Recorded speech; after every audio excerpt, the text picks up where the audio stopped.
Well, hello there, friends, and welcome to another edition of Syracuse Sports, presented by Krause Health, the exclusive healthcare partner for SU Athletics. And we are going to have some fun with this one, friends, because we pretty much turn the show over to you today. Now, a lot of people do this in various corners of the internet. They're called AMAs, right? Ask Me Anything.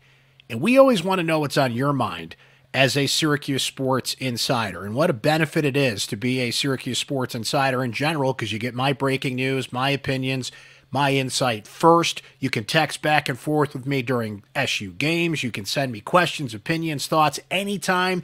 I text you, you text me. The group itself gets texts from me every day of the week, pretty much, on all matters of Syracuse sports. So you want to be a Syracuse Sports Insider anyway by texting the word orange to 315-847-3895. But a special benefit of being a Syracuse Sports Insider is you guys always get a heads up about what's coming on the podcast, and quite often get a voice in that podcast and a priority on the podcast, and asking questions of guests we're having on, topics that we're doing, and you're always in the loop on that, right? This is your show today, and that we're not going to do an AMA. We're going to do an ABA, and we're going to put a little twist on it. It's not an Ask Me Anything. It's an Ask Brent Anything. Ask me a question. Ask Brent anything. No, this is not working. Anyway, that's what we're going with. An ABA today. I sent a group text out to our Syracuse Sports Insiders, and I said, what do you guys want to ask about? Anything on your mind. So what do you say we dig right in and get into it? I want to tell you, though, that we've got a couple things coming up this week on Syracuse Sports. We're going to hear from ACC Network analyst Kelly Gramlich, talk all about Syracuse women's basketball, their path to the tournament, what they've got to do down the stretch here in terms of they've already got a double bye in the ACC tournament. Do they have a shot there? Of course, Deja Fair and the incredible season that she's had. We're going to talk to Kelly about that and some football, as she does the amazing Gramlich and McLean podcast and has been doing a lot of ACC football off-season stuff. The legend, the four-time All-American, one hell of an American, Rick Beardsley is going to join us on the pod this week. Patrick Stevens. Even if Syracuse, now on the men's side, their path to bracketology is slim, I want to know what it is. And a lot of you have questions about the net rankings and why the ACC seems to be a little lower in the net rankings these days. There is no better bracketologist to talk about all that with than Patrick Stevens. So we got some cool things coming, not to mention our regular post-game shows. Virginia Tech Tuesday night, Louisville on Saturday night. So a lot to come on the Syracuse sports front and Syracuse basketball post-game as well. So stay tuned for all of that. But today, we turn the show over to you, our Syracuse Sports Insiders, and your great questions. And let us dig right in here. And Matt, see, this is exactly what I'm talking about, who leads us off here. Says, good morning, Dr. Axe. Why do we drive on parkways and park on driveways? Matt, I don't know. I couldn't find the answer to this. It is one of those great life mysteries that, unfortunately, I don't think we're going to solve here today on Syracuse Sports. But I appreciate that you appreciate the tenor of Ask Me Anything. Axe, Brent, anything? No, it's still not working for you.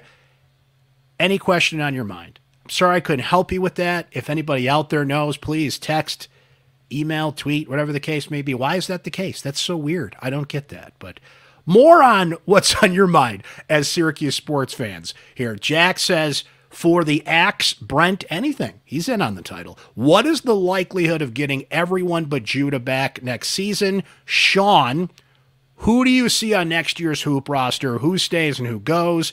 John P., who do you see staying and going from this year's team?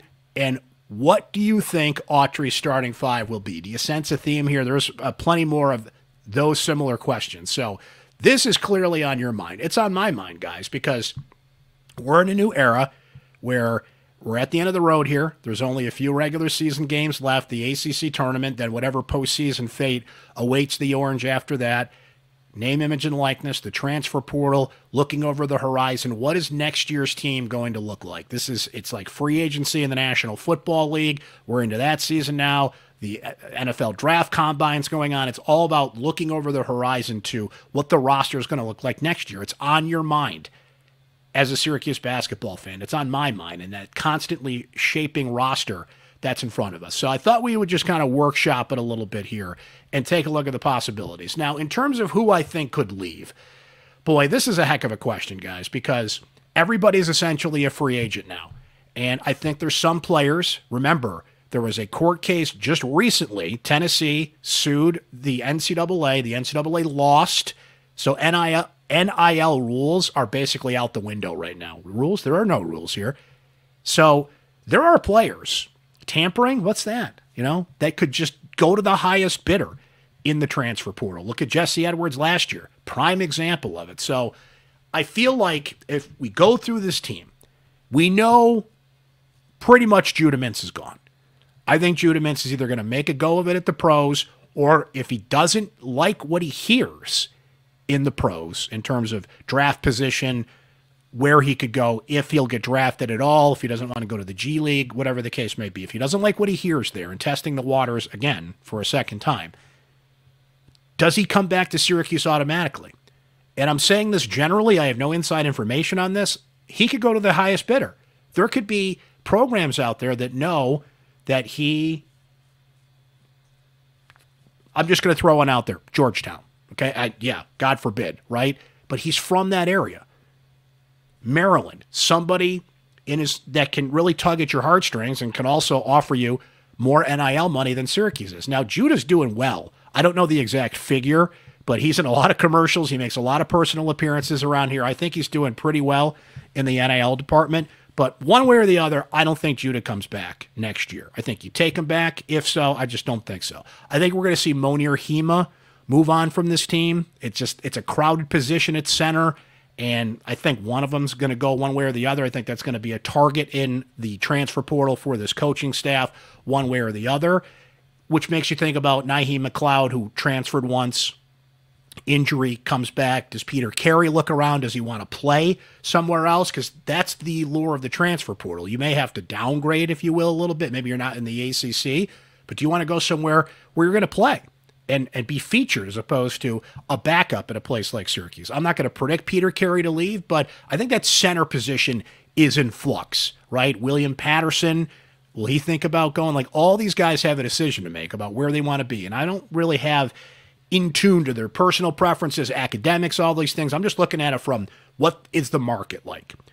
I feel like there's going to be one or two surprises, right? If I'm Justin Taylor, am I taking a hard look at what my role is at Syracuse? What will it be next year? Do I fit in? Am I still a starter next year, which I don't think is likely, honestly? Can he find somewhere where he can really hone his game? He's a starter here, but and we're going to get into this with another question coming up, but the minutes he's playing, the role he's taken on, honestly, he's kind of taken it from a hard time from the Syracuse fan base. Certainly I've been critical of him at times, just from a basketball standpoint, where exactly he fits. Adrian Autry offered a staunch defense of him the other day after the Notre Dame game, but I feel like he's got some options and he'll have to think about it, right? So I would put him in the surprise category. Another guy who I wouldn't be surprised to see go, I think ultimately will come back, and I think Syracuse has to do everything they can to get him back, but would a Chris Bell kind of be up there for the highest bidder? Someone can offer him more NIL money, and look, he's come on as of late, particularly in the last 6 games, expanded his offensive game, his defensive game's getting better.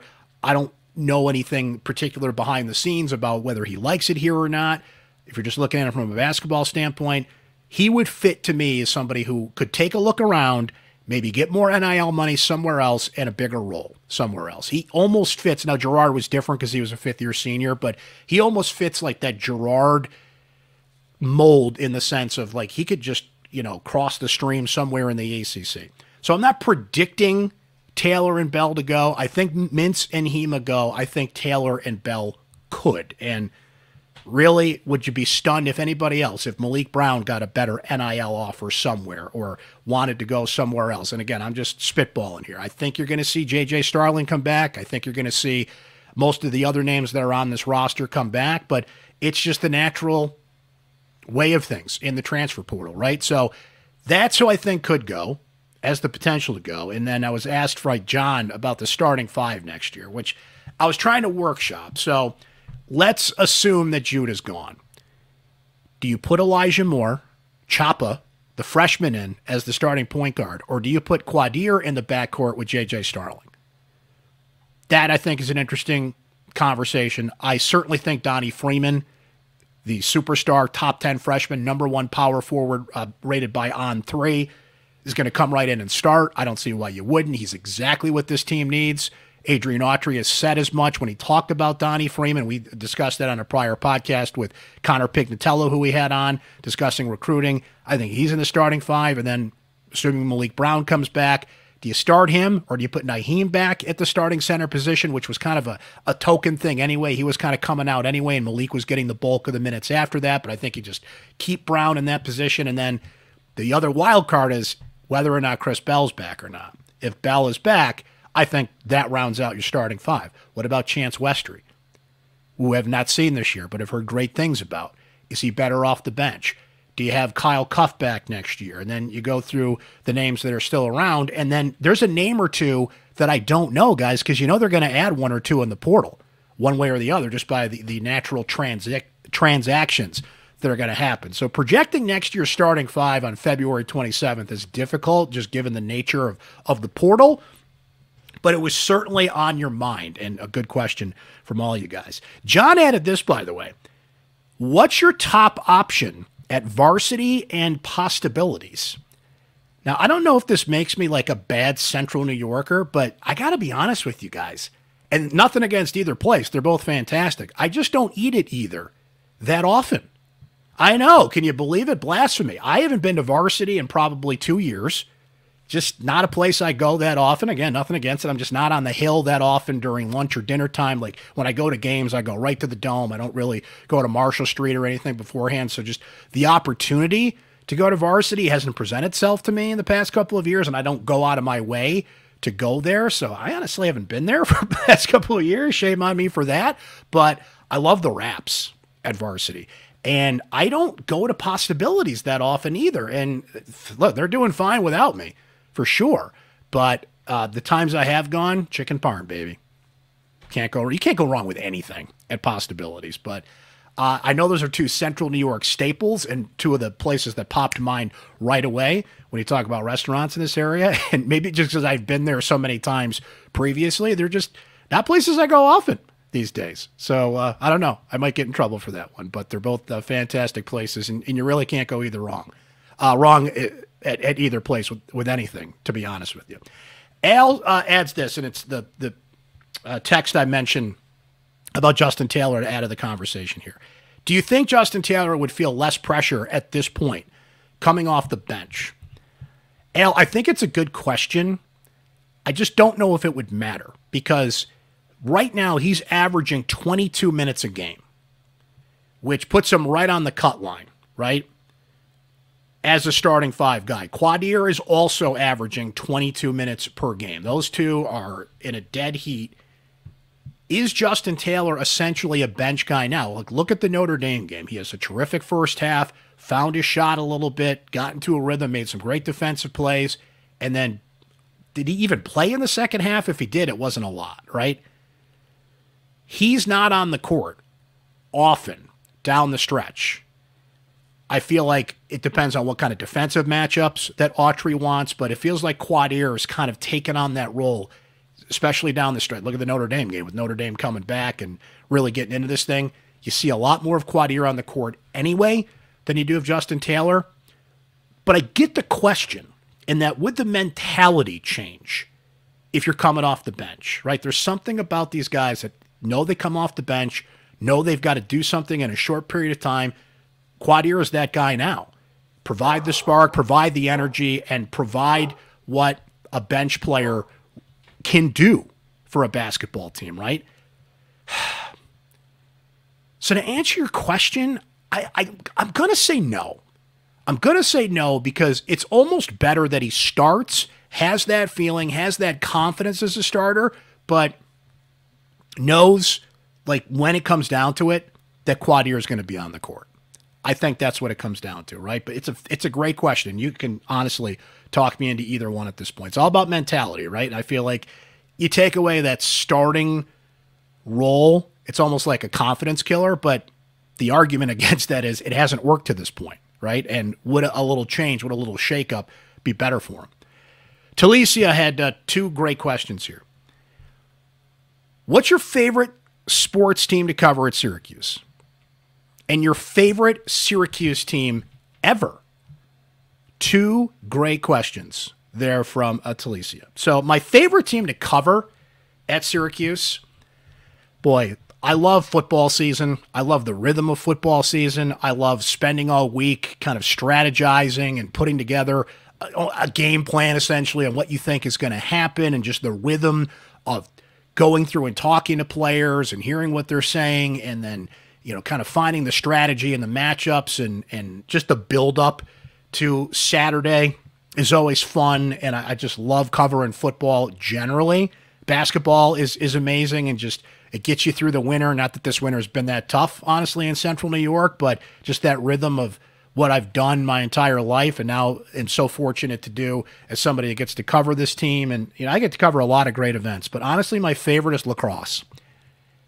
I played lacrosse. I love lacrosse. I love the sport. I love being immersed in it. I feel like I can almost cover lacrosse, but do it in because, you know, when you're covering football and basketball, and what that means in terms of our coverage on syracuse.com and what people rely on me for, it's not pressure. I'm not trying to say it's a stressful job, but there's a responsibility there. It really feels like work, in the sense of you want to do a great job with how high profile those sports are. Not that lacrosse isn't high profile at Syracuse. It's certainly the success in the past speaks to it, but I feel more connected to it because I didn't play football at a high level. I didn't play college basketball, obviously, but I did play lacrosse, and I was a pretty good lacrosse player up until I had to give it up in college. And I feel a connection to that sport. I love the community of lacrosse as much as this is one of the fastest growing sports in the entire country, and has been for the better part of 20 years or so. It's still a small community where kind of everybody knows everybody, and I love that feeling of it. And I just love the sport. And particularly now when you've got a men's lacrosse team that's on the rise again, and Joey Spolina comes in, and what Gary Gates doing with the program, the women's program, and the success that they've had in recent years, I think that's my favorite sport to cover because it just does not feel like work at all, because I'm just such a huge lacrosse fan and played the sport and really feel a connection to it. Now, in terms of my favorite Syracuse team ever, this is easy. The 1996 men's basketball team that went to the national championship game. You know the squad. The Cuse is in the house. Oh, my God. Oh, my God. Took Kentucky to the brink, a Kentucky team, by the way, that had, 8 NBA pros on it, and had John Wallace not gotten into foul trouble, I think we could be having a conversation about Jim Boeheim having 2 national championships. And what a win that would have been if they had beaten that Kentucky team, which is a loaded squad. What makes that my favorite team is that was my senior year in high school, 1996. And the way that we, as a community, like, you could not drive past 4 houses in your neighborhood during that Final Four run. The Post-Standard, and I believe maybe the Syracuse Herald-Journal at the time, printed the Cuse is in the house, oh my God, full page, orange newspaper pullout, and everybody put that in their window, right? And while there's been other, championship runs, certainly 2003, Final Four runs, surprise tournament runs that kind of capture the spirit of the community, there was something special about that. And there was some fun things that we did. So when the team came back, I want to say, was it from the championship game? I don't remember exactly which airport run it was, but we skipped school and we went to the airport and welcomed the team back. And I just remember a really good friend of mine in school, shout out to Michelle, she was in love with Jason Cipolla. Just loved Jason Cipolla. It's kind of cruel in a way, but I got a kick out of it, and later everybody got a laugh out of it. So I faked an autograph from Jason Cipolla to Michelle, right? And for I can't remember how long, but we had her going on that. But That was fun. And I just remember the community and just being wrapped up in that team and just how fun it was and how unlikely it was. Like nobody, they were a 4 seed, like they were good, but nobody thought that team was Final Four championship worthy. The buzzer beaters from John Wallace, Sapola had a great buzzer beater there. That team was just so fun, and that run was so fun, and it was a great time in my life, and it will always be one of my favorite teams. And there's so many to pick from. You know, growing up here and watching Pearl Washington and Sherman Douglas and Derek Coleman, and those teams, as I mentioned, growing up playing lacrosse and watching the Gate brothers, and later the Powell brothers, and you know, the 87 undefeated football team. There's a lot of great candidates there, but there's something about that 96 team that really sticks with me. And a great question from Talicia. Now, both Paul and Gabe wanted to know this. Kind of current events. And what do we do about court storming? I don't think you can do anything about it, to be honest with you. The people that are calling to ban court storming, well, who bans it? The NCAA? Okay, name me. We're at the Syracuse, North Carolina game a couple weeks ago. Syracuse is about to pull the upset on North Carolina. What college kid is going to turn to his buddy and be like, hold on there, Tex. We can't rush the court because the NCAA says we can't, right? Bring in extra security. Well, there's 300 programs that play college basketball. They don't all have the ability to bring in extra security. And do you really want security, if you will, who that security is, getting physical with college kids trying to run the court? There's lawsuits all over the place there. Nobody wants to touch that. I think the most honest solution I've heard, and Gabe actually brought this to my attention, who asked the question, is you just have to recognize what's happening. Like at that Syracuse, North Carolina game, when they rushed the court, they started forming around the court with like 40 seconds left. Everybody knew it was going to happen. So at some point, the officials, probably the most likely to do this, stop the game, grab the microphone and say, everybody, we get it. You're going to rush the floor. You're going to do it calmly. You're going to do it safely. And you're not going to do it until the visiting team's off the court. Because the issue, of course, has been Caitlin Clark and Kyle Filipowski have been hit. Filipowski with the ankle. Caitlin Clark kind of collided with a fan that ran on the court that had beaten Iowa. You give a grace period. Only has to be like a minute or so. Get the other team off the court, which would be difficult to do if it was like a buzzer beater situation, right? But most of the time, you sense it's happening. Just get the other team off the court. Everybody do it safely. But you can't ban it.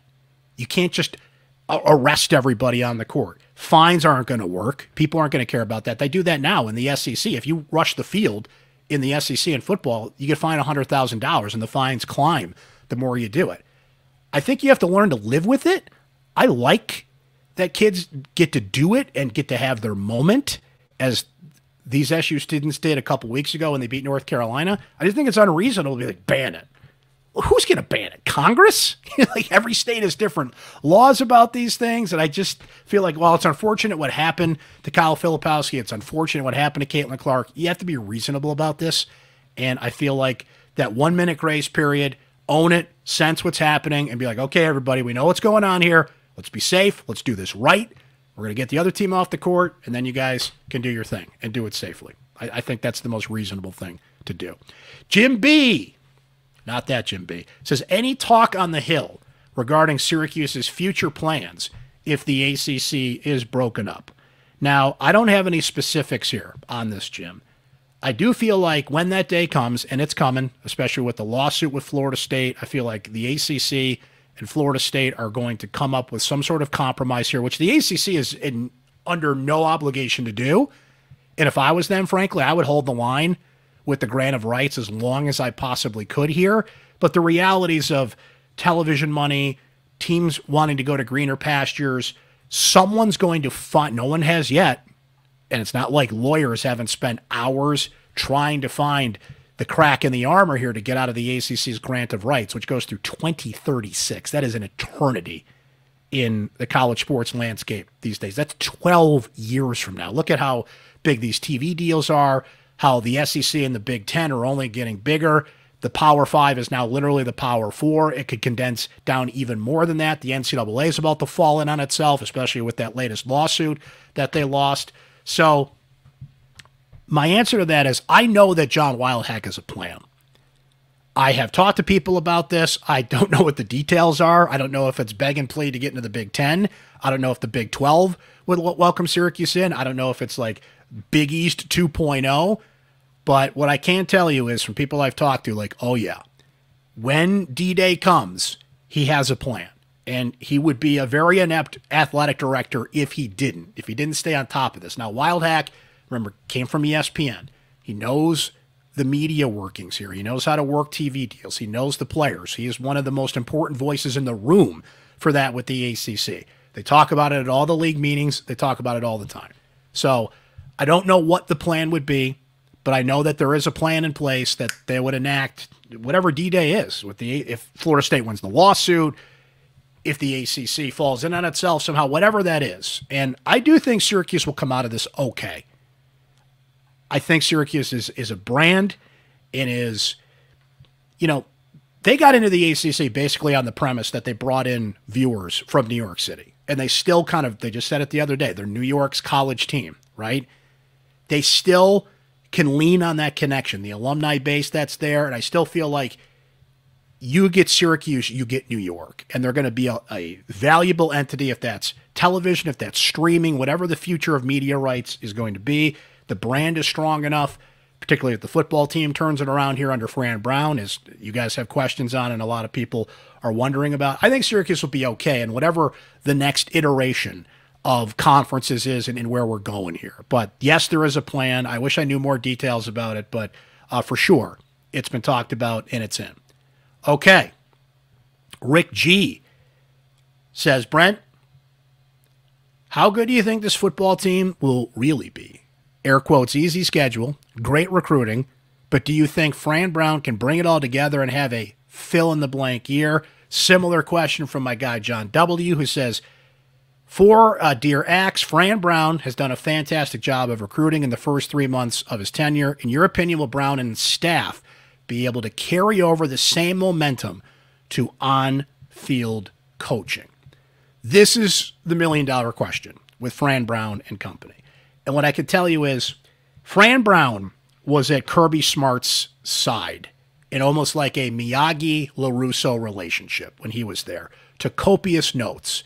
Kirby Smart's going to talk up his guy, right? But I was struck by what John Wildhack said in a couple of media appearances about just how Kirby Smart could not rave enough, not just about Fran Brown, but specifically how he has been getting ready to be a head coach, prepping to be a head coach, asking the right questions on what to do in these scenarios. He's got the recruiting thing down. He's already proven that. He's the nation's #1 recruiter. Recruits he's already brought into Syracuse. You're seeing these lists that top 4 or 5-star players are putting out, and Syracuse is on the list with a lot of these major schools at this point. So they've almost already checked the recruiting box in a way. The transfer portal, Kyle McCord notably, Fidel Diggs, and the next round of the portal opens in the middle of April from the 16th to the 30th, and we'll see what Syracuse pursues there and who comes and goes after spring practice, which concludes on April 20th with the spring game at the Dome. But you're only as good as your assistants. And I look at Jeff Nixon, who has been an offensive coordinator, was the coordinator at Baylor in 2019 when they went to the Big 12 championship game and scored a bunch of points. I look at Elijah Robinson. He was starting to get more responsibility, calling the defense. Now he was the co-defensive coordinator at Texas A&M. I look at Nunzio Campanelli. I look at some coaches on the staff that have experience. But it all comes down to the head man. So the big question is, how does Fran Brown delegate? Because through all this, the sea change we've already seen, whatever changes that Brown puts in, he brought up the schedule, which is certainly manageable for Syracuse this year, right? But a lot of things have to come together quickly with new faces, the portal, recruits, even the players coming back, Marlo Wax, Justin Barron, LaQuinn Allen, Aronde Gatson. They've got to get used to the Fran Brown way. And so much has to gel quickly for this team through the offseason, through the summer, and, of course, through fall camp before they open up against Ohio to start the season. What does Fran Brown delegate? he's certainly, I think, going to let Jeff Nixon run the offense. He's a defensive-minded coach.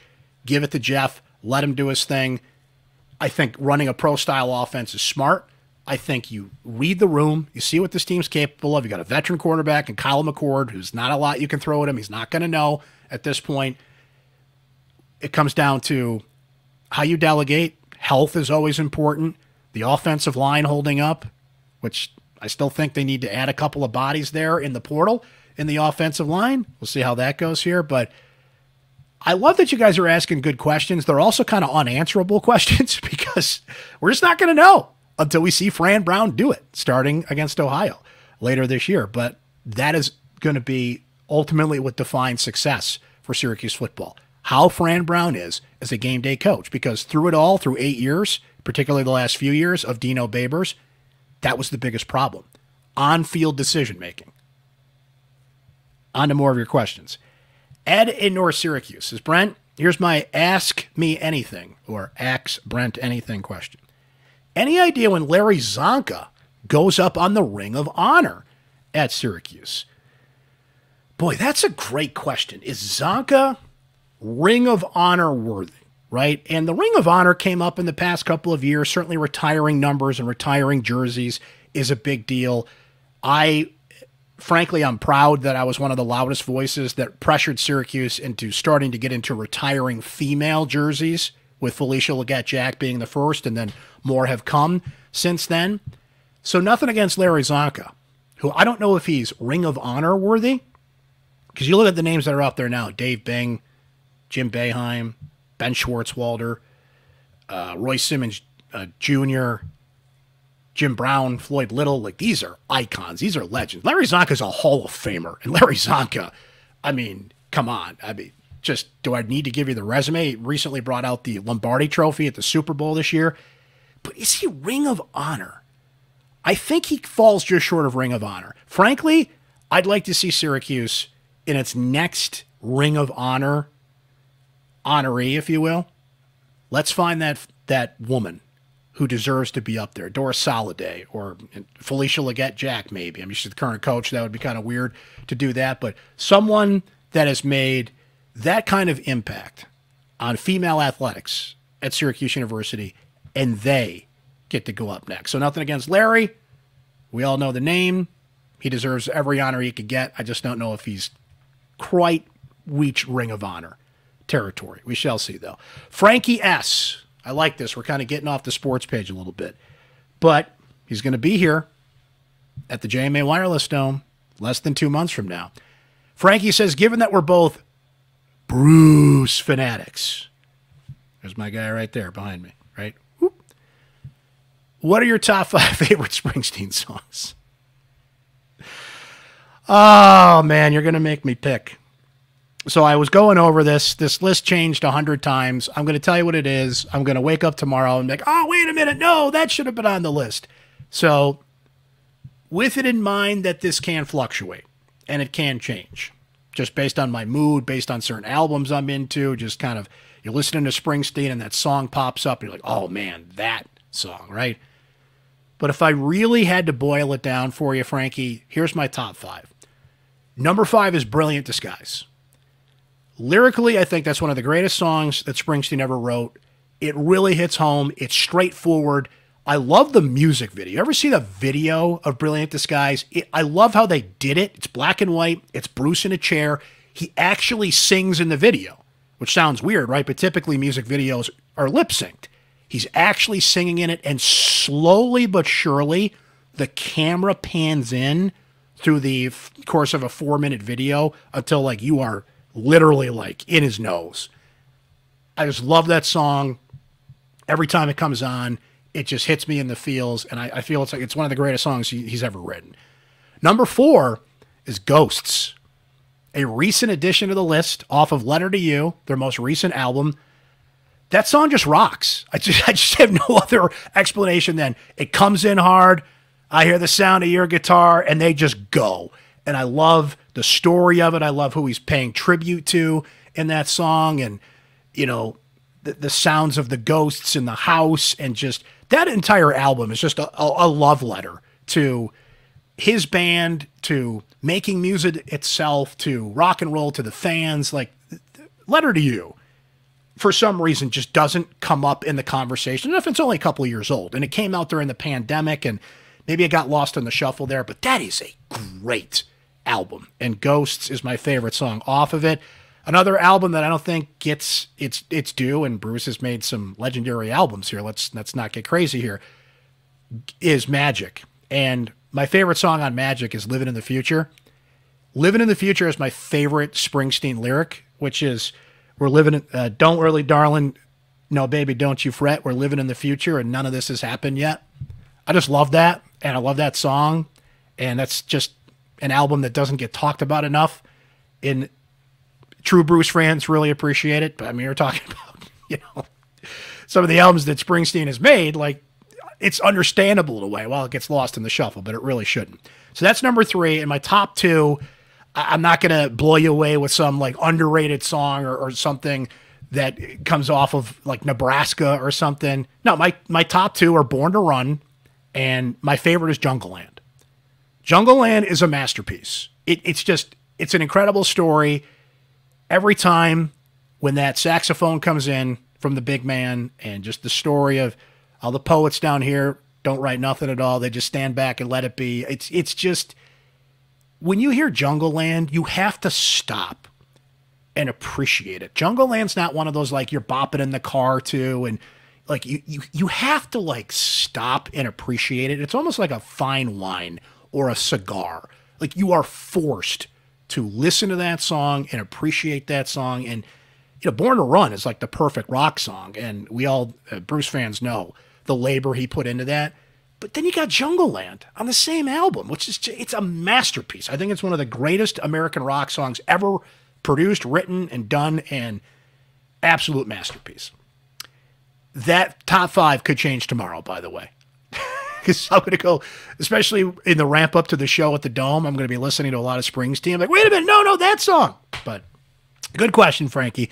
A couple more from you guys. From Michael G. It says, Brent, if we could ask anything, I'd be interested in your favorite book of all time. As an Authors Guild employee, I'm always interested in what writers read. So I thought about this for a little bit, and I think there's some typical sports books out there that people really got into. Friday Night Lights, in particular, was a favorite of mine. 3 Nights in August was a favorite of mine. I read a lot of biographies through the years that were really good on just people that I was into in sports. And you have all the literary classics that we could mention here, and some of those things that really pop up. But I forgot to grab it before I recorded the podcast. But what my favorite book is, honestly? Heir to the Empire. Timothy Zahn. It's a Star Wars book. And I've read 100 Star Wars books.